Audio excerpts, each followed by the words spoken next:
फरीदाबाद पहुंची कुमारी शैलजा ने कहा कि एसवाईएल का पानी हरियाणा के किसानों को मिलना चाहिए, यह उनका हक है। वहीं भारत जोड़ो यात्रा पर सवाल उठाने वाले बीजेपी पर हमला करते हुए कहा कि भारत जोड़ो यात्रा से बीजेपी सरकार डरी हुई है और विफल करने के लिए अलग अलग हथकंडे अपना रही है। उन्होंने यह भी कहा कि भारत जोड़ो यात्रा से भारत और हरियाणा को काफी मजबूती मिली है और आगामी चुनावों में कांग्रेस अपना परचम लहराती हुई नजर आएगी। आज भारत जोड़ो यात्रा में लाखों की तादाद में लोग शामिल हो रहे हैं।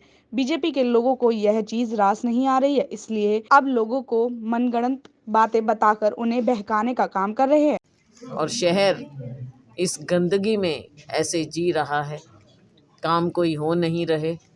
और अब जब ये जानते हैं कि निगम के चुनाव होंगे तो असलियत सामने आएगी, किसी न किसी बहाने से ये इसको आगे स्थगित करते जा रहे हैं। राहुल जी हमारे यहाँ से होते हुए पहले चरण में फरीदाबाद से गए। आपने लोगों का रिस्पांस देखा, लाखों लोग सड़कों पर आ गए थे राहुल जी के साथ। उनका उत्साह देखे नहीं बनता था।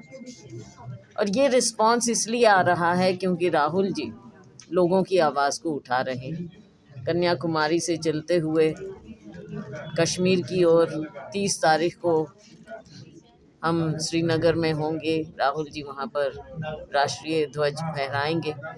पूरे देश में जाते हुए उन्होंने लोगों का दिल जिस तरह से जीता है, उनकी आवाज़ उठाई है। आज असली मुद्दे क्या हैं? जो ये नफ़रत का माहौल फैलाया जा रहा है हमारे पूरे देश में, आरएसएस, भारतीय जनता पार्टी, उनकी दूषित सोच के द्वारा, वो केवल असली मुद्दों से ध्यान हटाने की बात है। असली मुद्दे हैं, हमारे नौजवान यहाँ पर खड़े हैं, बेरोज़गारी, महंगाई, ये हैं मुद्दे जिनकी ओर ध्यान दिया नहीं जा रहा, जिनको ढका जा रहा है।